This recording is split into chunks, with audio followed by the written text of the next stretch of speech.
Bonjour à tous, bienvenue dans le MAC qui fait du bien. Quoi de mieux qu'un miracle en ce dimanche matin? Intervention divine ou capacité secrète de l'être humain, et si nous étions tous capables d'accomplir des prodiges?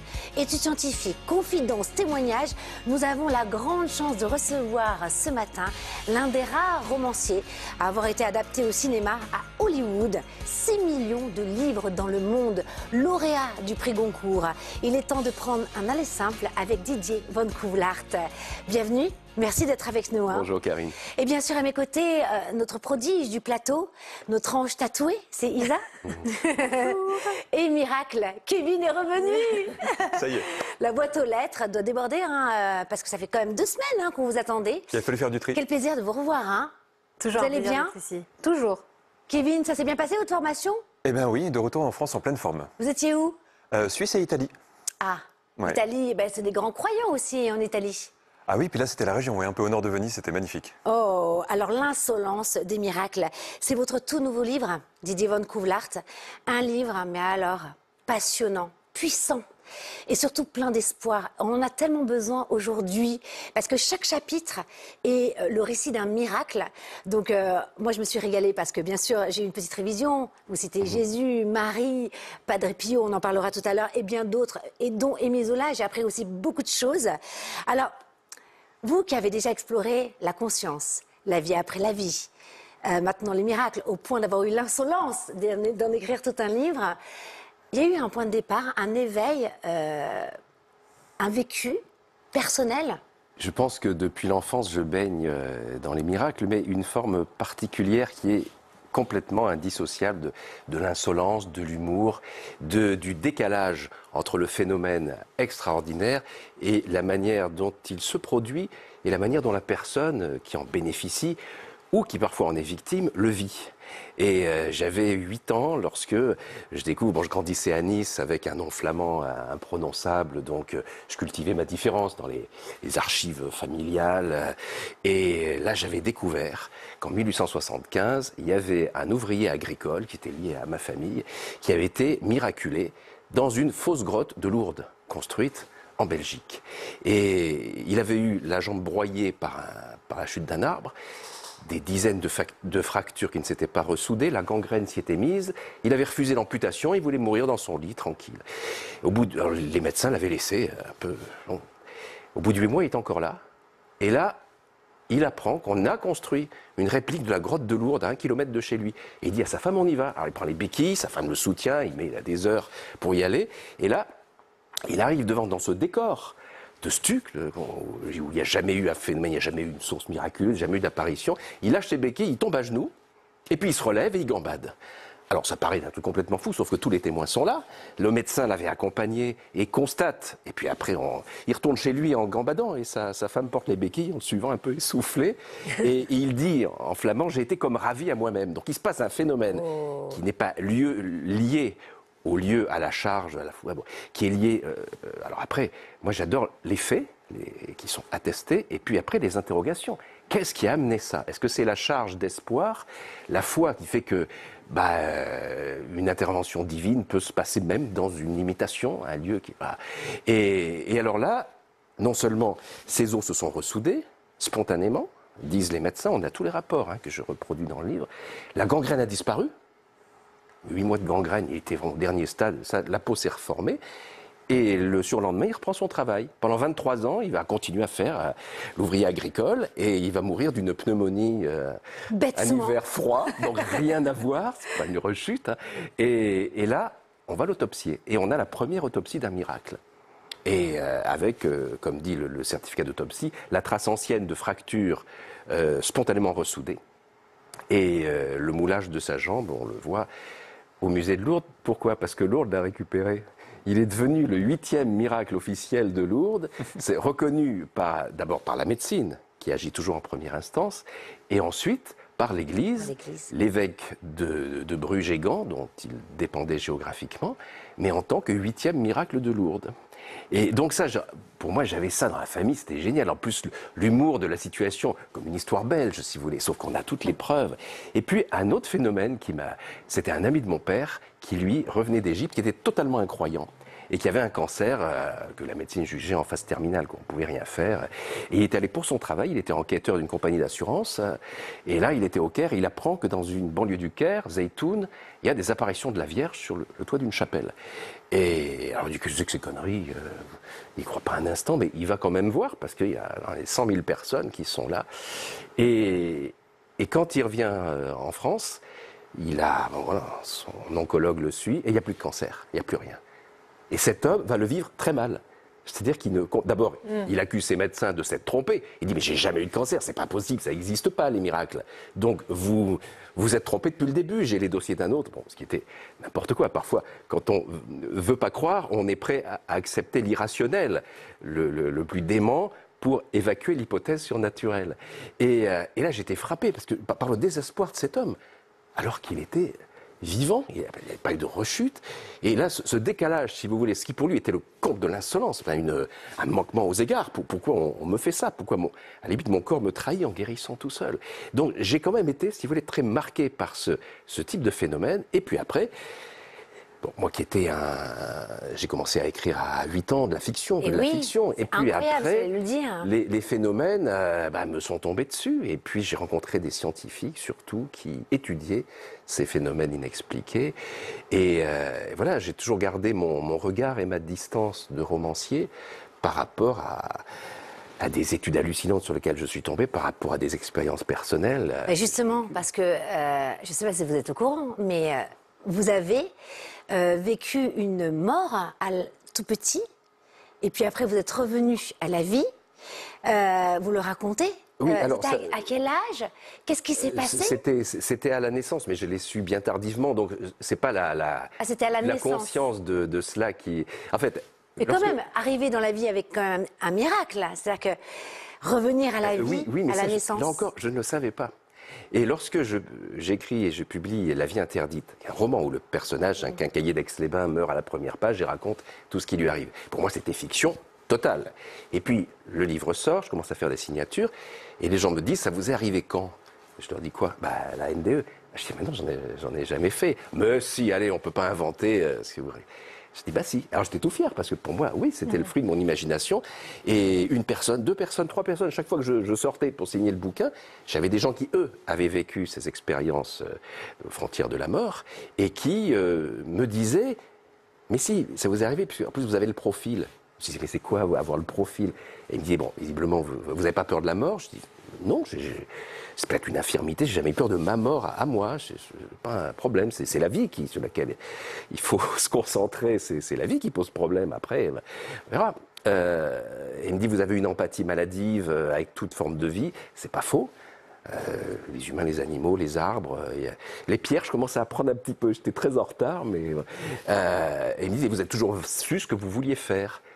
En tout cas, j'ai décidé, dès que j'ai appris à écrire à l'école, que je serais écrivain. Oui, mais pour moi, il n'y avait rien de magique. Quoi, vous avez déjà vécu un miracle, là? Mais tout ça pour vous dire que le jour où, finalement, un ami me dit, alors qu'un jour, c'est quelqu'un qui a des informations en touchant les gens, qui est un grand informaticien, D'accord. qui s'appelle Alain Mamoumani, qui est un auteur formidable et qui a cette malédiction d'avoir les organes des gens qui lui parlent. Quand il est à table, il dit aux gens, vous devriez consulter pour le foie... Padre Pio était un peu comme ça, oui, d'ailleurs. Et il y va, et la personne y va, et alors ce qui est fou, parce que ça c'est... Je n'arrive pas à comprendre ses réactions, c'est que généralement, on lui dit, vous avez bien fait de venir assez tôt, on peut faire quelque chose. Et la personne lui en veut, comme s'il avait jeté un mauvais sort. Donc socialement, et sa femme lui dit, non, maintenant t'arrêtes de parler dans les dîners. Et donc un jour, Alain touche et me dit, t'as fait une NDE? Je dis, non, pas toi, tout le monde me dit ça. Mais... Et il me dit, oui, parce que c'est dans les premières minutes de ta vie, demande à ta mère. Et là, je demande à ma mère, qui m'avait raconté 12 000 fois en public l'accouchement, où j'avais failli la tuer tellement ça durait longtemps, mais moi, mon problème, je n'avais jamais parlé.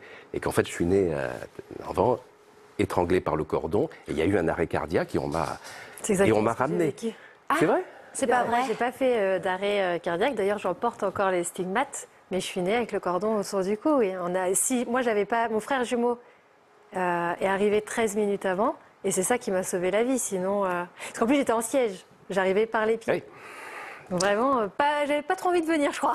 Alors justement, puisqu'on parle de miracle, est-ce que vous croyez au miracle déjà, Isa, Kevin, bon, Didier Van Couvelaar d'ailleurs, est-ce que vous croyez au miracle? Alors, Parce que je vais vous c'est dire, pas parce qu'on consacre tout un livre sur le miracle qu'on y croit. Oui, mais c'est pas un peut être livre de fasciné. croyance, Eh c'est un oui. livre de constat. Bien sûr. Je constate les phénomènes. Je vous c'est adore parce que vous indéniable. êtes comme Bernard Werber. Tous ceux que j'ai invités en disant c'est du constat, mais en fait finalement quand même en vous, il y a quand même une Oui, vraie mais lumière. comment vous dire Une vraie croyance, ça non ne se mêle pas tout à fait. C'est-à-dire, il y a le Non constat qui ouvre sur les interrogations, sur la réflexion et sur l'humour. Moi, j'adore.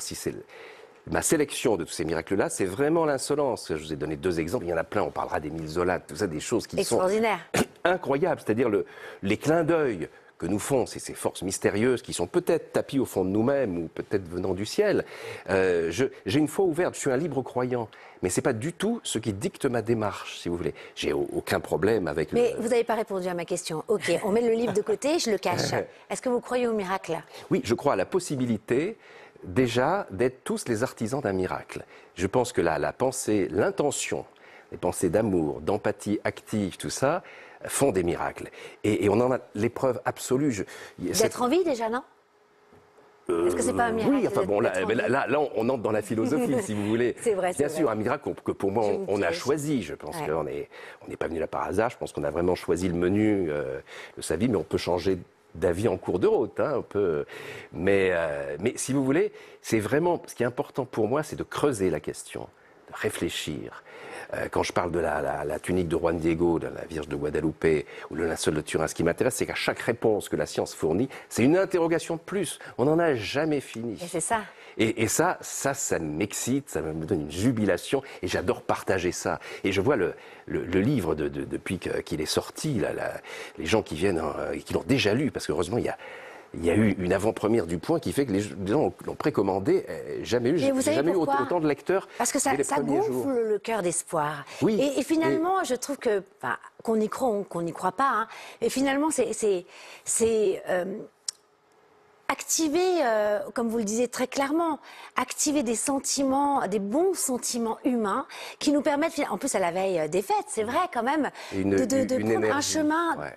de plein espoir. Vous voyez ce que je veux pense. dire? Et en fait, de retrouver toutes ces histoires. On se dit, mais la vie, on a oublié que la vie si était vous un voulez, miracle. les croyants me disent merci d'avoir rassemblé toutes ces preuves que souvent les autorités religieuses nous cachent. Parce que la censure du Vatican, et j'en donne plein d'exemples, elle est terrible et elle est parfois d'une cruauté sur Padre Pio, le plus connu, mais sur Yvonne Aimé de Malétroit, pareil, sur Natuzza Evolo, sur les grands mystiques. Il y a vraiment...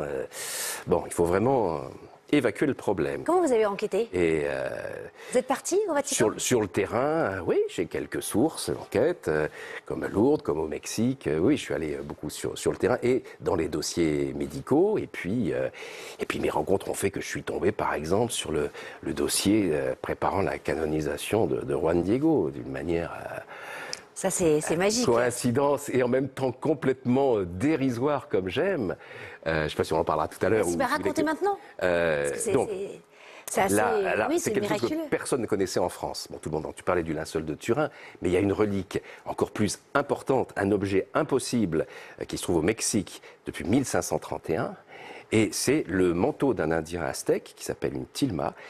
Juan Diego, cet Indien aztèque, son vrai nom c'est Cuauhtlac-Toatzin. Les colons espagnols l'ont baptisé Juan Diego en le convertissant, un peu de force, à la Vierge Marie.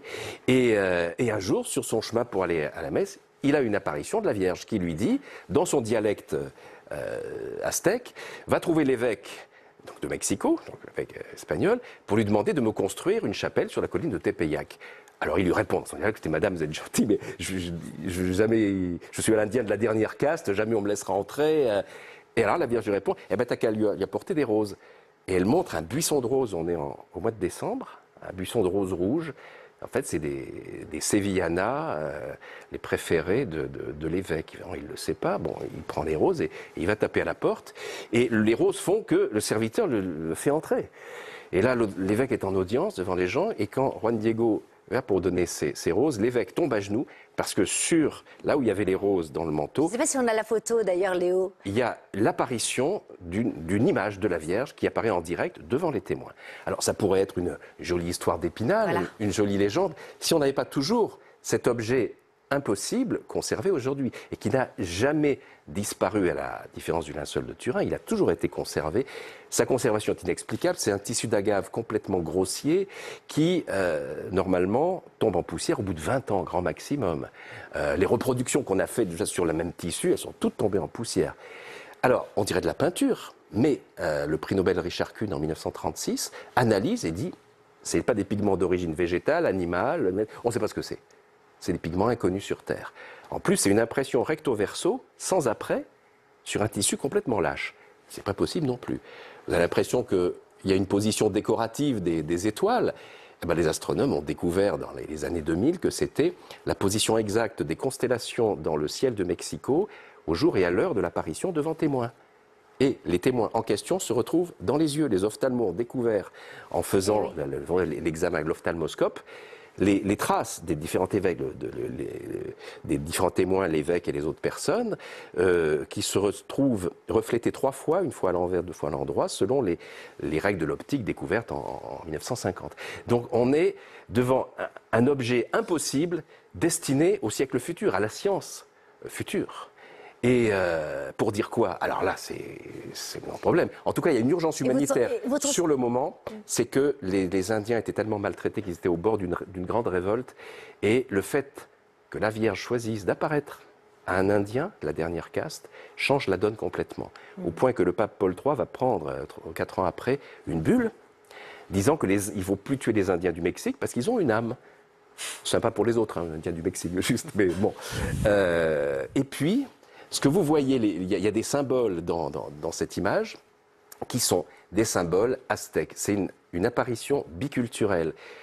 Ce qu'il est dit là de la Vierge Marie dans tout son symbole, c'est les vêtements d'une jeune juive du 1er siècle, mais ce que disent à toutes les expériences, les analyses scientifiques, mais les dessins sur les broderies sont des symboles aztèques qui parlent de la même chose, la Vierge Marie, son rôle d'intercesseur, et la déesse Tonantzin en question, qui était une sorte de Vierge Marie dans la religion aztèque, son lieu de culte, c'était la colline de Tepeyac, sur lequel cette Vierge Marie, en apparaissant, avait demandé qu'on le construise un culte. D'où la réaction des autorités religieuses qui essaient d'étouffer complètement, sauf qu'un objet comme ça, qu'on a essayé de détruire, il y a eu des attentats, il y a eu de l'acide, il y a eu une bombe, eh non, il est toujours là. On fait une petite pause, Didier Van Couvelaert, parce que du courrier lui tombe du ciel chaque semaine. C'est le courrier de Kevin qui fait du bien. Eh oui. Hein? C'est tout de suite.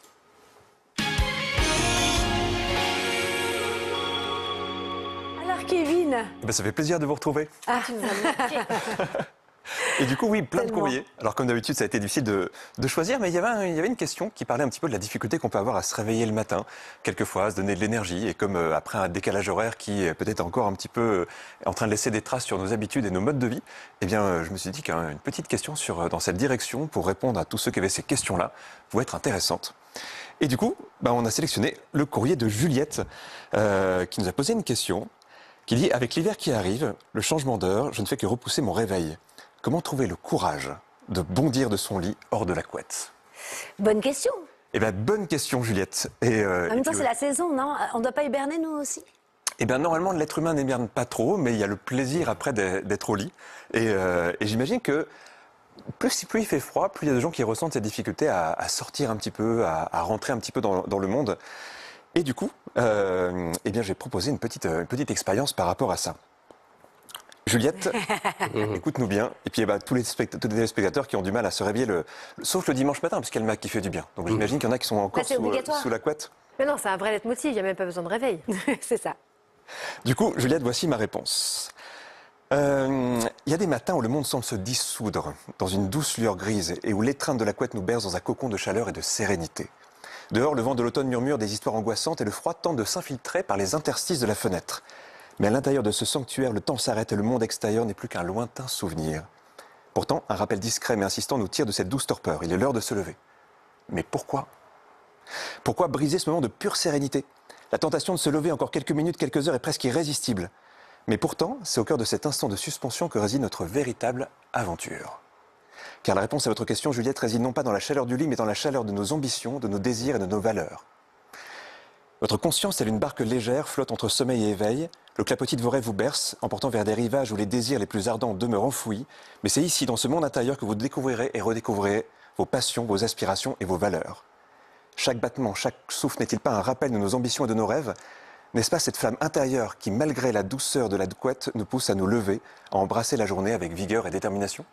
Ah, vous êtes un poète de l'âme ce matin. Eh bien, pour y parvenir, je vous propose un petit rituel du matin. Pour arriver à se lever, une petite expérience en 4 étapes. La première étape, alors si vous êtes encore sous votre lit en nous regardant, ça va être le moment de le faire. Sinon, vous pouvez retourner sous la couette pour essayer de mimer cette étape-là. Puis ça peut devenir un rituel quotidien pour se réveiller le matin. Première chose, respiration profonde. Vous êtes encore sous la couette. Vous fermez les yeux, vous remplissez vos poumons d'un air encore un petit peu frais. Vous allez le faire plusieurs fois jusqu'à sentir que le battement cardiaque augmente un petit peu, jusqu'à sentir que le corps se réveille un petit peu. Deuxième étape, visualisation. On va se connecter à nos désirs. Imaginez une lumière chaleureuse qui émane de votre corps. Cette lumière représente vos désirs, vos ambitions, tout ce qui peut être important pendant cette journée, vos passions. Et vous allez imaginer que cette lumière, elle grandit et elle commence à prendre toute la place dans votre corps. Troisième étape, un questionnement. Pour se lever, il faut se relier à nos désirs, à nos motivations. Et on va se poser cette question-là. Qu'est-ce que je désire vraiment aujourd'hui? Qu'est-ce qui a du sens aujourd'hui? Comment est-ce que cette journée elle va m'aider à me rapprocher un petit peu plus de mes rêves? Quatrième étape, une dernière affirmation positive. Se dire quelque chose comme « Aujourd'hui, je suis aligné avec mes désirs, avec mes envies ». Et au moment où on prononce cette affirmation, sentir que c'est en faisant ce premier pas qu'on se lève et qu'on brise le sort du lit. Magnifique. Et vous le faites tous les matins, vous, Kevin? Et bah, du coup, Ce depuis genre que je l'ai écrit, je l'ai fait quelques matins. Et Ça marche pas. Je reste est-ce que je l'ai réveillé ou pas? Et très réveillée. Et vous, Isa? Oui. Comment vous... C'est facile le matin de Ah vous... non, pas du tout. Moi, je suis Ah, vous êtes une dormeuse. Non, ah non, même pas. Moi, je suis un oiseau de nuit. C'est-à-dire que j'écris et je travaille la nuit. Et c'est vrai, ça. Allez, d'ailleurs, c'est quoi votre secret? Parce que vous êtes tous des auteurs sur le plateau. Allez, là, juste avant la pause, une petite clé pour ceux qui ont envie d'écrire. Qu'est-ce qui vous motive? Qu'est-ce qui va faire que vous touchez vraiment cette plume dorée? Écouter son cœur. Toujours chercher Magnifique. l'originalité et l'inspiration personnelle. S'inspirer des autres, mais jamais chercher à faire pareil ou à se comparer. Être toujours dans l'originalité et le cœur. Et puis y aller aussi, oser. Très souvent, on se met des barrières dit un. intérieures. Moi, j'en ai un. Moi, j'aime bien l'intention d'encourager quand on écrit. De toucher le cœur de l'autre. Pour retrouver son diamant. Il y a un exercice en hypnose où on peut presque de rendre sa main indépendante, comme si on mettait sa part inconsciente dans sa main. Et du coup, on commence à écrire comme si ce n'était pas vraiment nous. Il y a un côté un peu moins personnel, mais ça donne une énorme liberté, une énorme autorisation. Puis après, on se met à rentrer dans ce qu'on est en train d'écrire. Ça libère ce qu'on la phobie. Alors j'imagine que vous attendez quand même que Didier Van Couvelaert vous donne le secret, mais il va falloir attendre un tout petit peu. Ah oui, il n'y a plus de truc à moi. Parce que là, Ah d'accord. Il y a une petite pause, on se retrouve bientôt là, dans quelques secondes, pour la deuxième partie de l'émission. Nous allons continuer à faire des miracles, tous ensemble. D'ailleurs, préparez un papier et un stylo, c'est pour votre chronique. Vous allez voir 3 petits morceaux de papier. On se retrouve tout de suite après une toute petite pause bénie.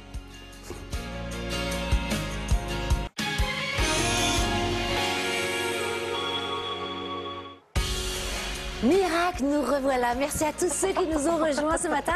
Nous sommes avec un grand écrivain, auteur de best-sellers, traduit dans le monde entier. Didier Van Couvelaert nous parle de l'extraordinaire et de l'insolence des miracles. Mais avant cela, elle fait des merveilles chaque semaine. C'est notre petit miracle à nous, c'est Isa. En tout cas, c'est le mien.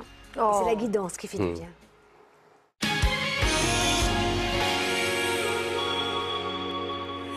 Alors, ça y est, c'est le moment qu'on attend tous chaque semaine. Mais que j'attends moi, j'aime bien quand je parle. Eh bien oui, j'adore quand vous dites ça. Non, aujourd'hui, on va parler de cadeaux et on va parler de cadeaux de cœur. Parce que très souvent, on peut attendre que ce soit l'extérieur ou les autres qui nous fassent des cadeaux. Mais il est très important de s'autosuffire, c'est-à-dire de s'apporter de la douceur et de la bienveillance pour et par soi. Donc ce matin, je vous propose un petit exercice tous ensemble et les personnes qui nous regardent également.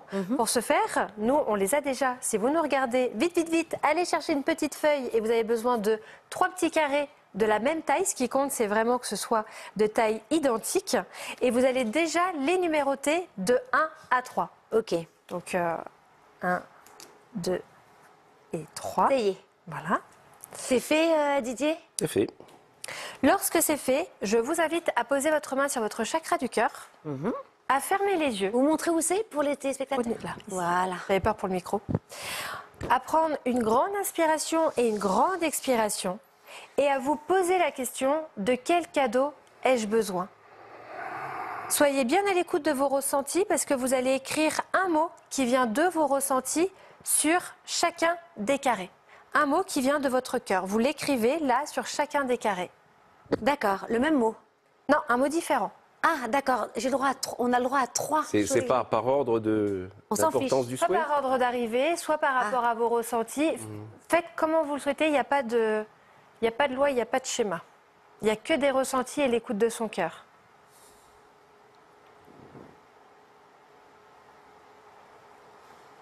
Les ressentis peuvent se faire sous forme d'émotions physiques, une pensée, un souvenir, etc. Lorsque c'est fait, vous retournez les feuilles, En mélangeant? vous les mélangez, Génial. vous reposez votre Vous n'avez pas main- fini, Didier? Ah, Non, parce qu'il s'en est présenté tellement que ah là après, il là faut là, faire vous le avez dû tri. Ça y est. les sélectionner. Donc, Alors, vous vous les retournez. retournez? Vous mélangez, vous reposez votre main au niveau de votre chakra du cœur et vous allez choisir une carte, Sans penser à rien. juste en pensant à vous-même.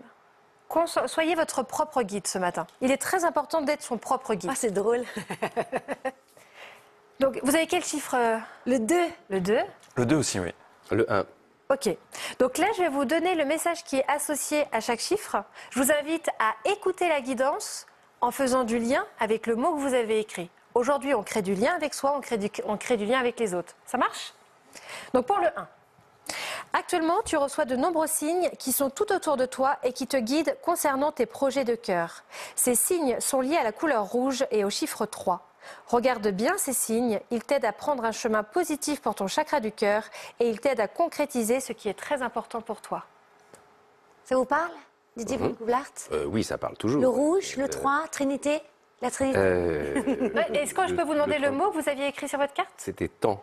Le temps? Le temps. Oh, le temps est avec vous. C'est, alors j'ai besoin de temps parce que pour tout ce que j'ai encore envie de transmettre, de donner, de mettre en forme, et puis voilà, j'arrive à un âge où je suis obligé de faire des priorités. Quand je vois, j'ai un bureau de tous les dossiers en cours sur Mais les oui. choses qui demandent à être écrites, je me dis ok, bon, je vais pas vivre 120 ans non plus, donc voilà, c'est Pourquoi un problème de temps et puis pourquoi pas du temps à passer avec C'est vrai, les vous gens avez qu'on aime, et puis que je sacrifie trop aussi. Bon, Didier, on va continuer à jouer. Là, moi, Hein? mon temps est compté sur cette émission.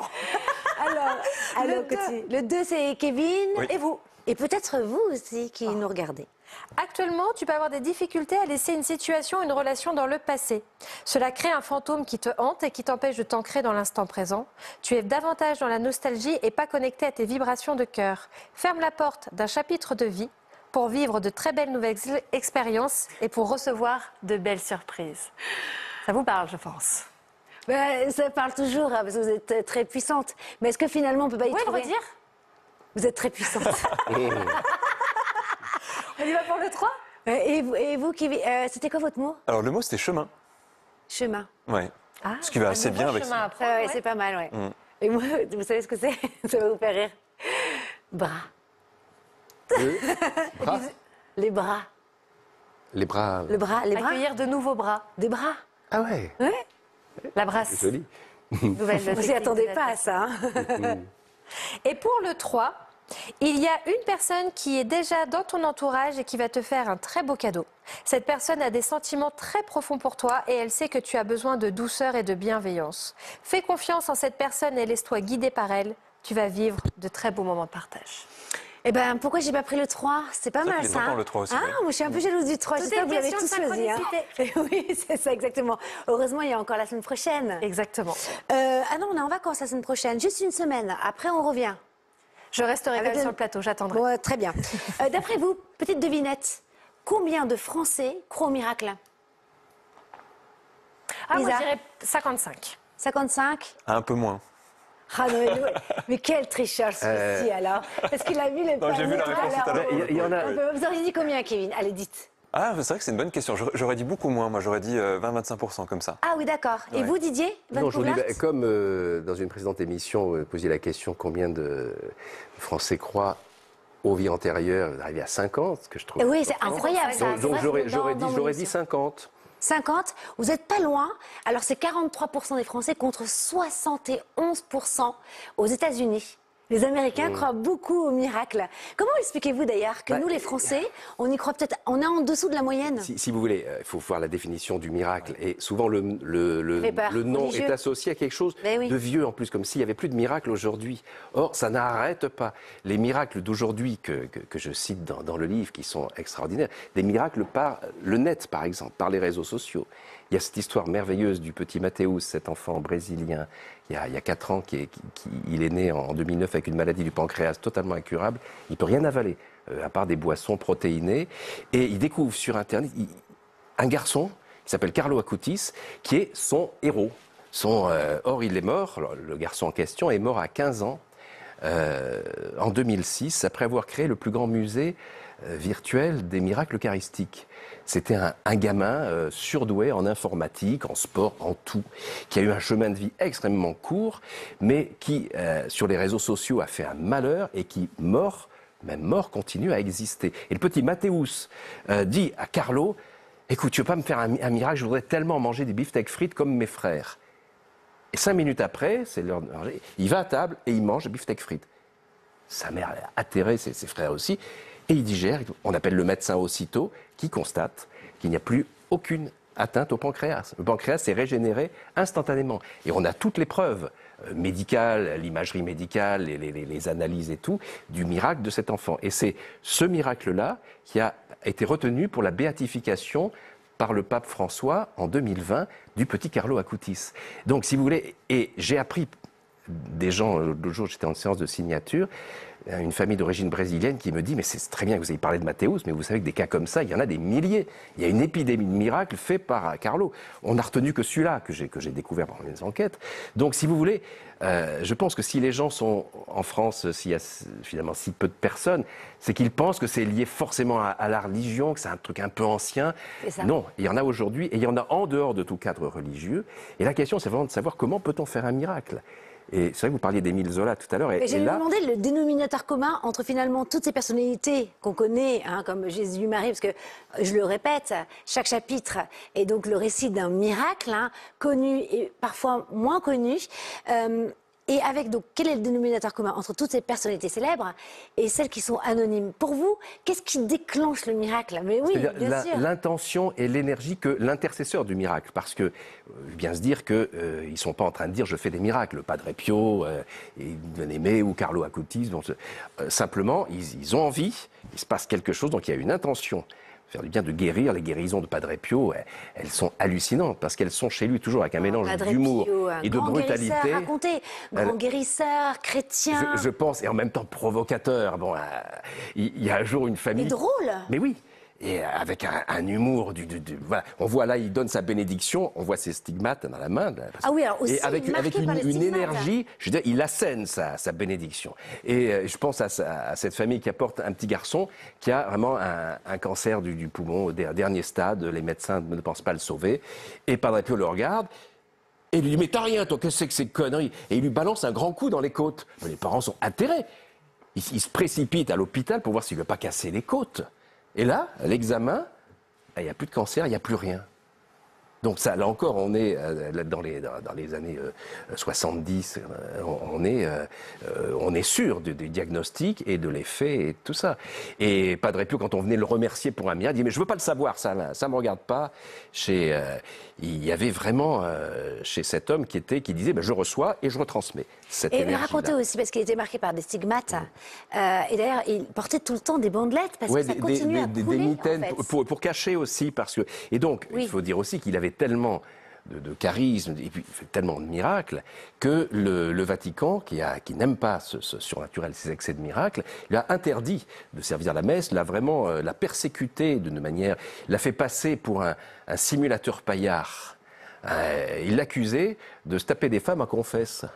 recruté. Et vous savez ce que, et ça je l'ai appris, je ne le savais pas, pour ça c'est pas dans le livre, c'est quelqu'un, dont je suis obligé de taire le nom, mais qui a lu le livre, qui est un évêque en poste au Vatican, qui me dit, et vous ne parlez pas de l'affaire des écoutes? Je dis, quoi les écoutes? Il dit, oui, on avait mis le confessionnal de Padre Pio sur écoute. C'est pas vrai. Ouais. Donc vous vous rendez compte, le secret, on pense au secret de la confession, et là, alors là, franchement, je rajouterai dans la prochaine édition. Mais voilà, on met à confesse, on est sur écoute, pour voir s'il proposait pas la botte à ses paroissiens. Ah oui, donc la persécution. Même les religieux. Oui, parce que si vous voulez, était, en fait, les miracles qu'il fait, en fait, il n'y a que Jésus qui doit les faire, quoi. Clairement, c'est trop. Et c'est encore pire parce que lui, finalement, l'Église l'a persécuté, mais Paul VI, puis Jean-Paul II le réintègre une fois qu'il se rend compte que tout ça, c'est des fake news avant l'heure.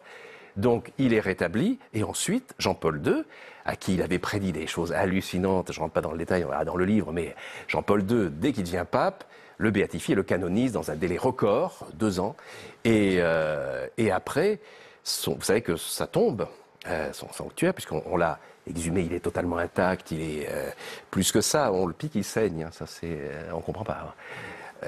C'est plus fréquenté, ça tombe, son monastère, que Lourdes.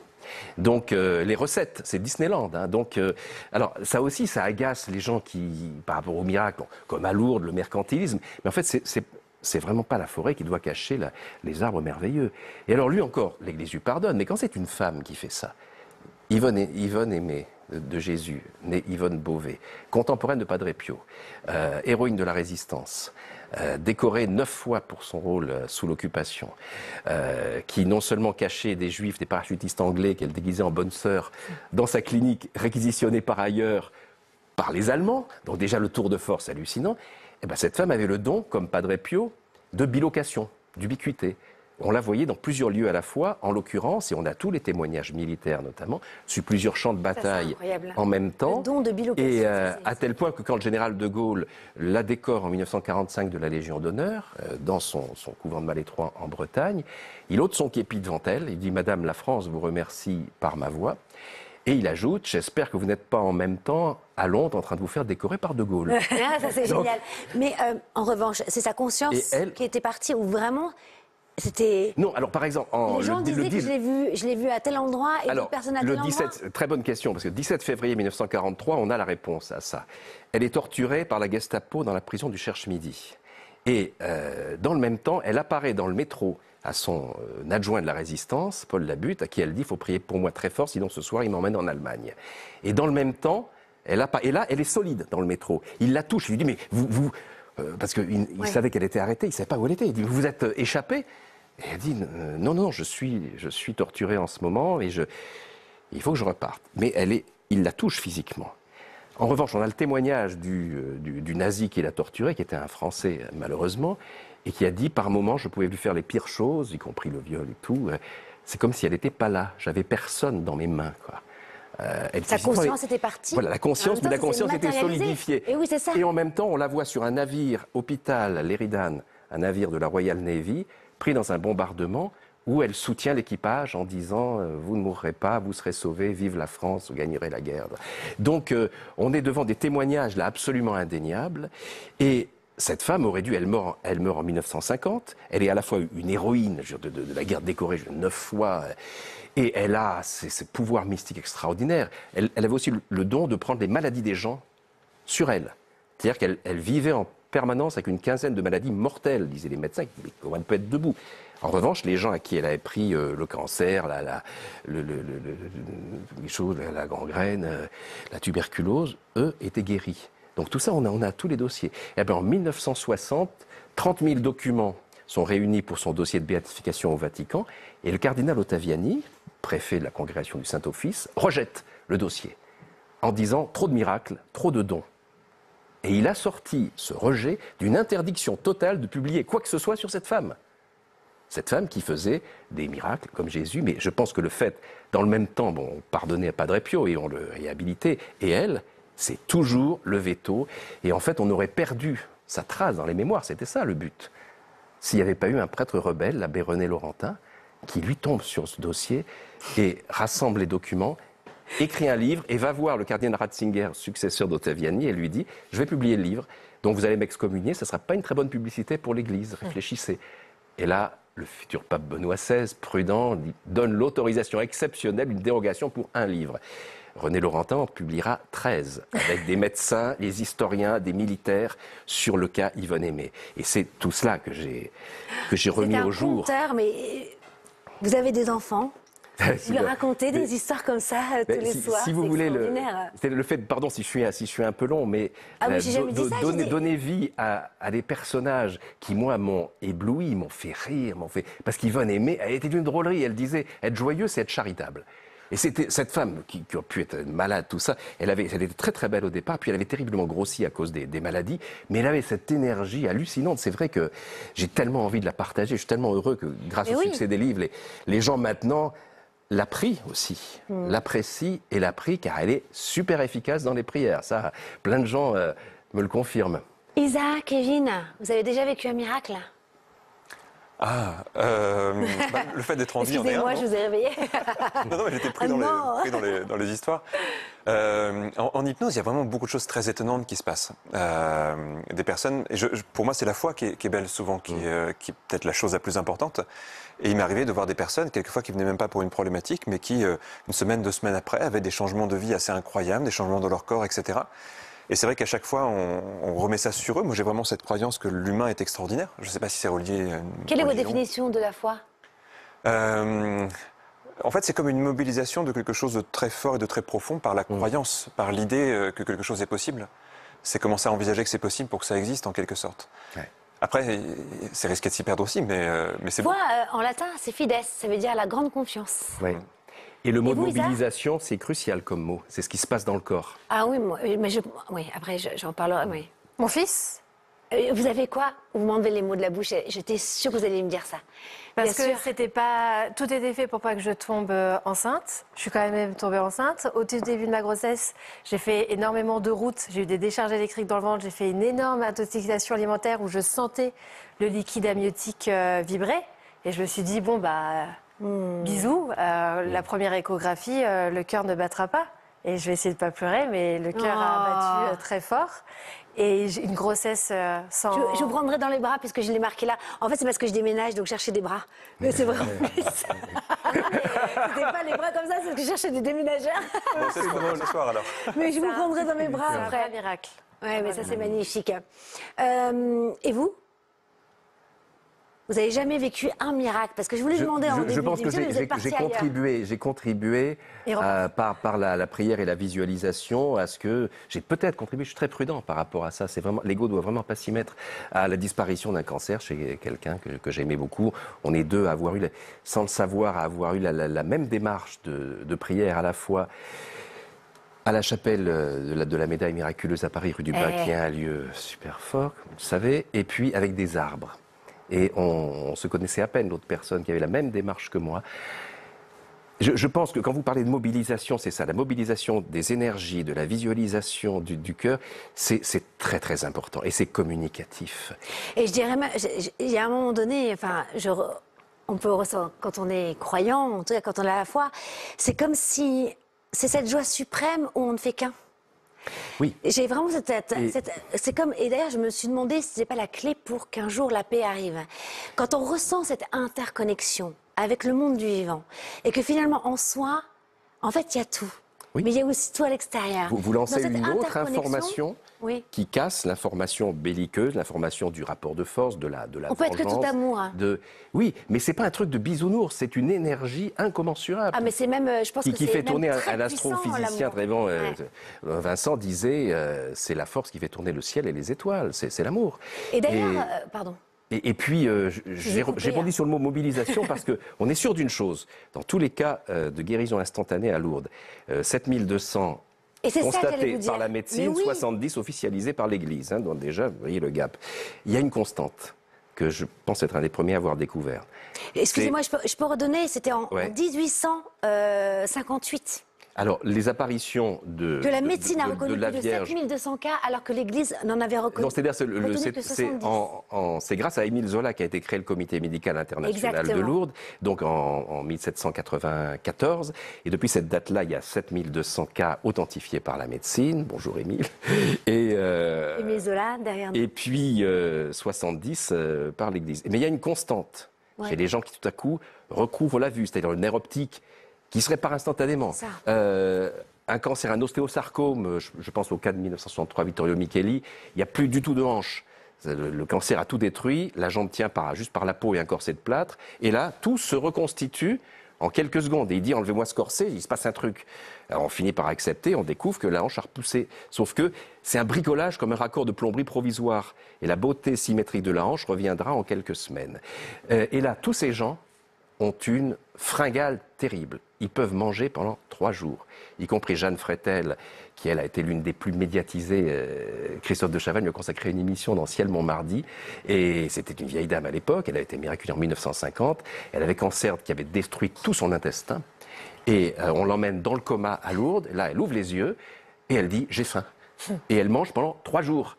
Et elle dit, j'ai même pas pensé à remercier la Vierge et tout ça. Je voulais du veau, de la viande, du poisson, des frites, comme si toute l'énergie disponible dans le corps avait été mobilisée pour reconstruire des tissus osseux, organiques. Et donc, sans intestin apparent, sauf qu'on a découvert dans les radios que oui, l'intestin était revenu, c'était refabriqué. Donc, c'est l'idée que la foi ou la foi propre, ou bien la foi des autres. Il y a des incroyants qui sont guéris. Peut-être est-ce parce qu'on pense à eux.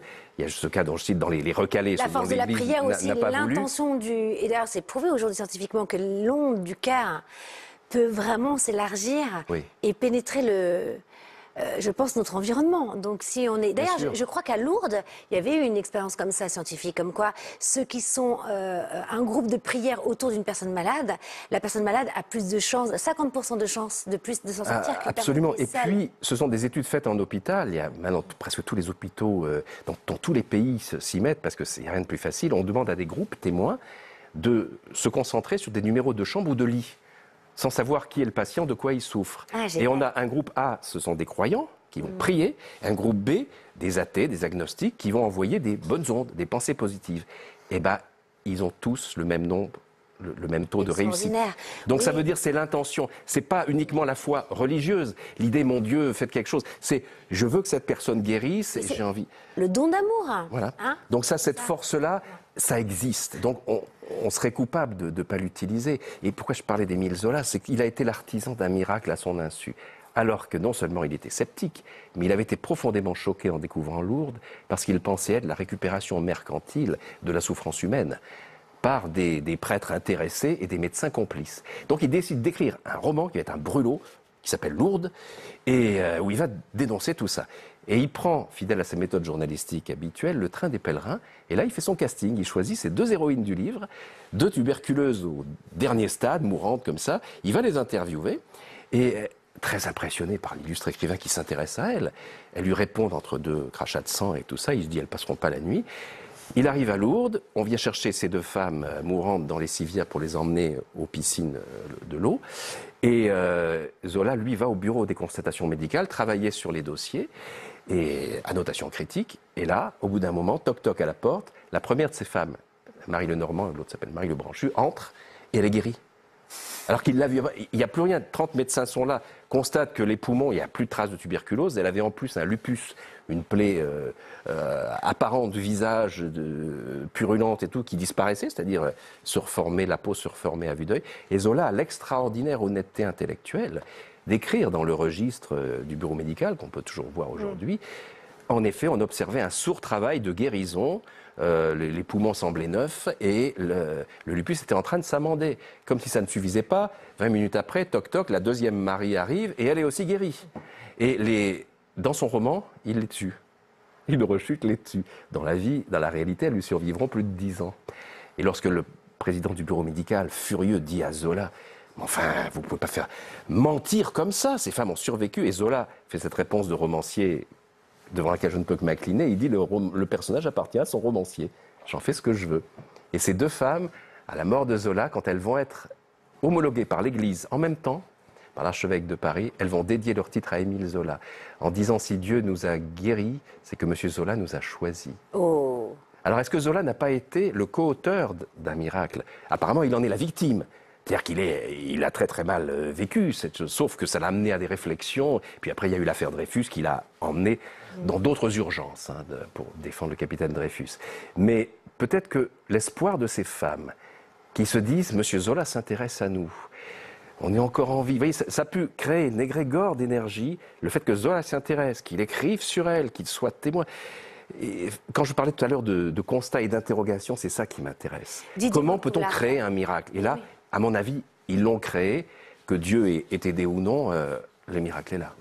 Alors, allez, en 30 secondes, donnez-nous, parce que l'émission touche à sa fin, pour tous ceux qui nous regardent justement, qui ont peut-être une maladie en ce moment, qui manquent d'espoir, et qu'est-ce que vous leur diriez pour vous qui avez enquêté sur tous ces miracles?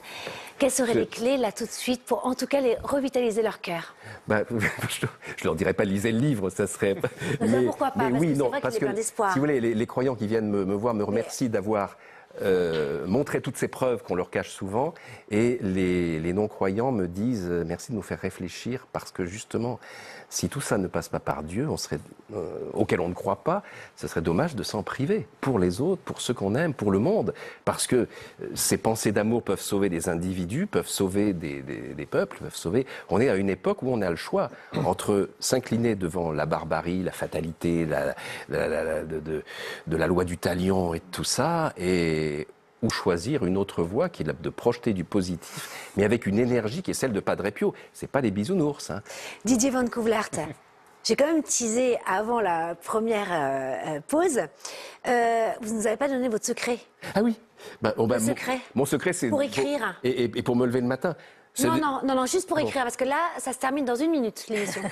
On doit tirer une petite phrase qui fait du bien. Avoir du temps pour ne pas perdre les idées qui viennent, et la manière d'agencer les phrases, c'est ce qui me fait me lever très tôt le matin.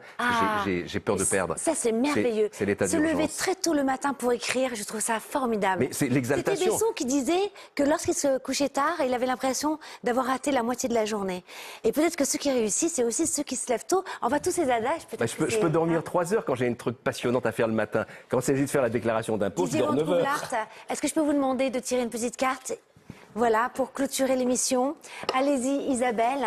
Quand tout est fichu, il y a encore le courage. C'est de Daniel Pénac et ça a été envoyé par Véronique de Meudon. Magnifique.